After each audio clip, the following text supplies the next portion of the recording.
Salut tout le monde! Re-bienvenue sur ma chaîne YouTube. Merci infiniment d'être là. Je suis vraiment contente de publier une deuxième vidéo. Comme vous le savez peut-être, j'adore vraiment faire ça. Fait que j'avais très hâte à ce jour de faire une autre vidéo. Donc aujourd'hui, je vais parler de 5 choses qui m'aident à avoir une vie plus sereine, des choses que j'essaie d'appliquer du mieux que je peux, que j'ai appris à travers mon parcours à moi, qui font de ma vie, je pense, meilleure et plus agréable. Donc, je dis pas que ça s'applique nécessairement pour tout le monde, mais pour moi, ça fonctionne. Fait que je me suis dit, pourquoi pas partager mes trucs? Donc, let's go! Donc, la première chose, c'est de garder en tête que ton opinion n'est pas nécessairement la vérité absolue. Moi, ça, c'est quelque chose qui m'a vraiment beaucoup aidée parce que je suis quelqu'un d'assez têtu. Puis quand je pense que j'ai raison, ben, je pense que j'ai raison assez fort.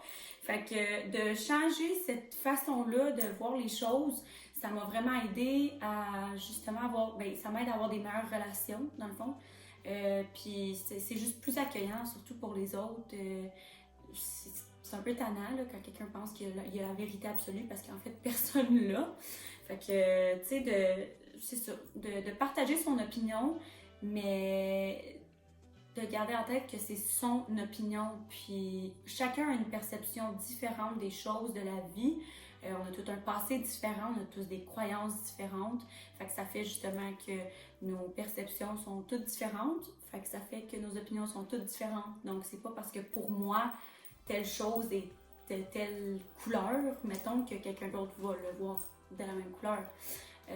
Donc, ouais, ça me facilite beaucoup les choses parce que ça fait en sorte que, ben, c'est ça, mes relations sont vraiment plus agréables depuis les conversations puis tout ça. Donc, ça, c'est la première chose. La deuxième chose, c'est écouter pour réellement écouter, pas écouter pour répondre. Je sais pas si vous voyez la différence, mais tu sais, mettons qu'on est dans un débat ou dans une discussion, puis on écoute les gens parler parce que c'est pas notre tour de parler.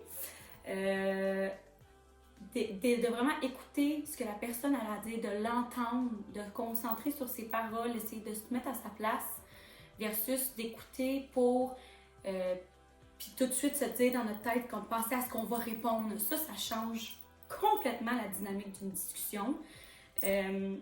Moi, personnellement, si vous êtes comme moi, ça va s'appliquer à vous, je suis désolée. Ça va s'appliquer à vous, là, je suis une personne qui aime vraiment beaucoup parler. J'ai bien des affaires à dire, puis comme je l'ai dit, quand je pense quelque chose, quand j'ai quelque chose en tête, je l'ai pas dans les pieds, disons. Fait que ça m'aide vraiment beaucoup. Parce que, sérieux, y a-tu quelque chose comme de plus désagréable que comme parler avec quelqu'un puis sentir que la discussion elle va juste dans un sens? C'est comme... On dirait que t'as juste hâte que ça finisse là. Fait que clairement, ça améliore les relations, ça fait que tout est plus fluide, tout est plus agréable. Fait que ça m'aide beaucoup. Ça fait vraiment longtemps que je pense, j'espère, que je fais plus ça. C'était plus quand j'étais jeune, tu sais, quand on apprend plus à se connaître puis on se rend pas trop compte de comment on est. Mais avec du recul, j'ai réalisé que j'étais vraiment désagréable des débats. Fait que maintenant, j'essaie très fort de... Ben là, c'est rendu plus naturel vu que ça fait longtemps, là. Mais j'essaie quand même très fort de garder cette habitude-là. Autant pour les autres que pour moi, justement, parce que ça améliore les relations. Puis les gens, ils viennent plus facilement à toi puis ça devient juste plus agréable. Troisième chose, ça, c'en est une, ça s'applique à tout le monde, peu importe si t'aimes parler ou pas. C'est une des choses les plus importantes pour moi puis qui fait de ma vie sereine, qui fait que ma vie est plus sereine, ça c'est sûr. Être honnête. Dire les choses comme elles le sont. Pas de façon crue, désagréable, pas de filtre là, non. Je dis pas ça, mais mettre les points c'est i. Régler ses conflits. Y a-tu quelque chose de plus comme angoissant et stressant que les non-dits, là, tu sais, quand que tu as l'impression que qu'il y a quelque chose qui n'est pas réglé, puis là, après ça, tu vas penser que peut-être la personne a un problème avec toi ou qu'il y a une petite tension qui est restée, une animosité. Ayez la confiance en vous d'affronter ces choses-là, puis de dire, regarde, écoute, je suis désolée si j'ai agi de telle façon, est-ce que je peux faire quelque chose pour régler la situation, pour te faire sentir plus à l'aise, ou juste comme, hey, l'autre jour, j'ai senti une petite tension, tu sais, est-ce que c'est dans ma tête, ou est-ce qu'on a quelque chose à régler, ou tout simplement juste pas faire de mensonges, parce que les mensonges, justement, ça reste, là, puis ça fait un poids sur les épaules. Fait que c'est ça, juste comme, prenez vos à deux mains, puis comme affrontez les choses, puis dites-les comme elles le sont. Ayez pas peur de dire comment vous vous sentez. De toute façon, ça finit par s'accumuler, ça va sortir un jour, puis ça sera sûrement pas de la bonne façon. Fait que moi, ça, là, ça fait que, on dirait qu'on a tellement d'affaires à penser dans la vie, là, le travail, la famille, le chum, les amis, se raser les jambes. Je dis n'importe quoi, c'est pas tout le monde qui se rase les jambes, mais bref, on a tellement d'affaires à penser que pourquoi on garderait ces petits conflits-là, genre, qui sont pas réglés, puis ces conversations-là qu'on aurait donc dû avoir, ou ces petites pensées de ce que le monde pense, ou pourquoi on garderait ça dans notre tête, comme, ferme le plus de dossiers que tu peux, puis ben après ça, tu peux passer à autre chose, tu sais. Fait que ça m'aide vraiment, vraiment, vraiment beaucoup. Quatrième truc, vous attendiez peut-être pas à ça, mais boire de l'eau. Comme, boire de l'eau, comme dans boire beaucoup d'eau. 1 litre par jour, c'est pas assez. 2 litres, limite. Mais en quoi ça rend ma vie plus sereine? Vous vous demanderez donc. En fait, c'est un corps hydraté, c'est une personne plus concentrée, c'est une personne avec plus d'énergie, c'est une personne avec une meilleure digestion. Meilleure digestion mène à, encore une fois, plus d'énergie, meilleur sommeil, meilleur tout. Comme ta vie va juste être meilleure si tu bois suffisamment d'eau. Puis, quand je parle de boire beaucoup d'eau, je parle de comme 3-4 litres par jour. Là. Puis si tu t'en bois plus, let's go. C'est tout le monde qui est différent aussi. Là. Ça dépend si tu fais de l'activité physique, blablabla. Si tu manges des affaires un petit peu plus salées, ça va en prendre plus. Mais pour boire 3-4 litres d'eau, là, faut que tu y penses. Fait que essayez de peut-être prendre des notes. Ou moi, mon truc, c'est d'avoir une bouteille comme ça. Puis, je la remplis jamais quand elle est là. Je la remplis tout le temps quand elle est finie. Fait que comme ça, je le sais combien de bouteilles que j'ai bu dans ma journée. Fait que j'essaie d'en boire 4-5 comme ça dans une journée. Il y a beaucoup de gens qui, mettons, quand je parle pour parler là, avec des amis, whatever, qui me disent « Ah, je suis fatiguée » ou « Ah, je me sens de même. » Je suis comme « T'as-tu assez d'eau? T'as-tu assez d'eau? » Ouais, je bois quand même assez d'eau. Mais c'est sûr que quand tu bois 5 verres d'eau par jour, t'as l'impression que t'as bu de l'eau pendant ta journée, mais comme c'est pas suffisant.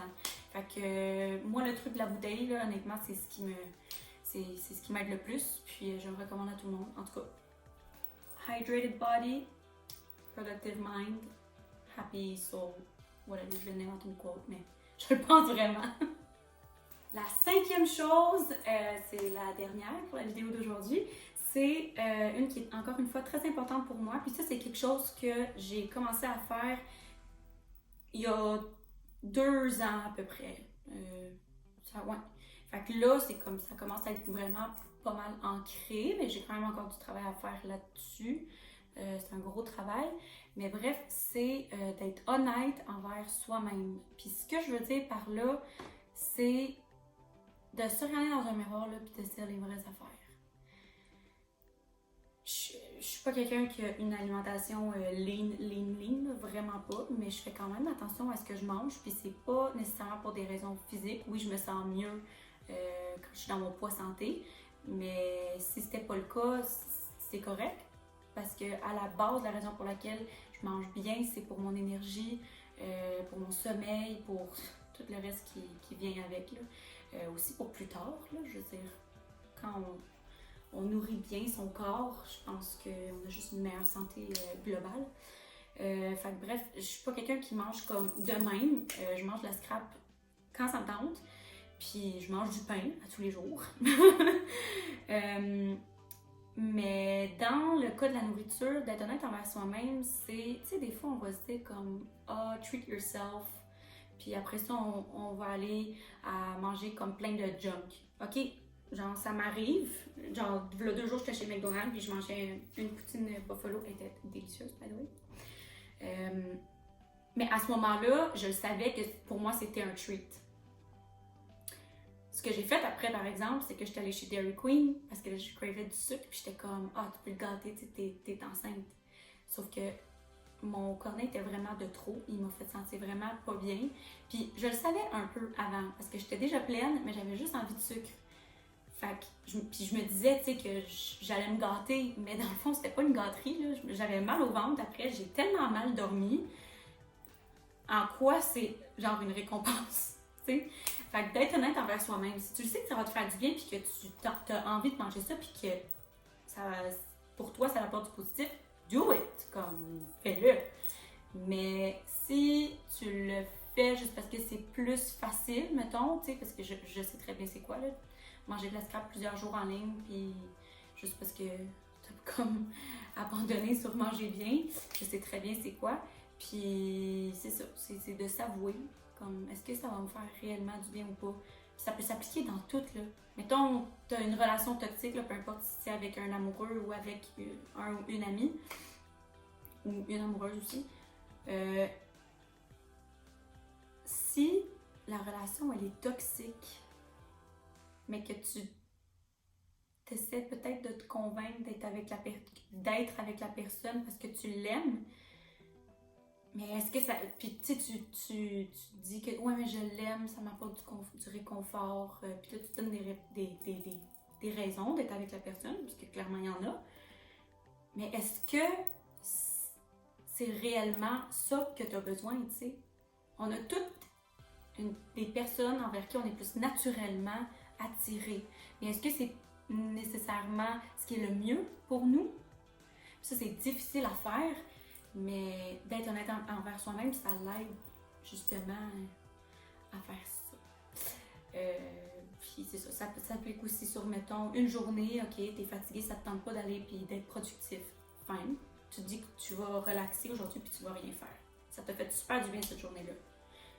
Mais là, le lendemain, tu refais la même affaire. Puis tu te dis, ah, je le mérite, là, pour vrai. J'ai tellement eu une grosse semaine de...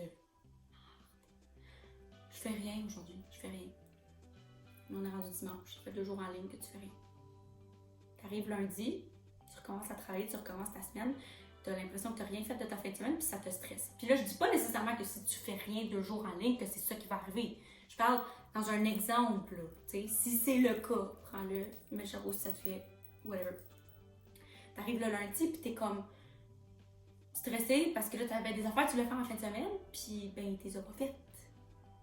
Fait que ton treat yourself de samedi puis dimanche, est-ce qu'il t'a réellement fait du bien ou s'il t'a apporté du stress?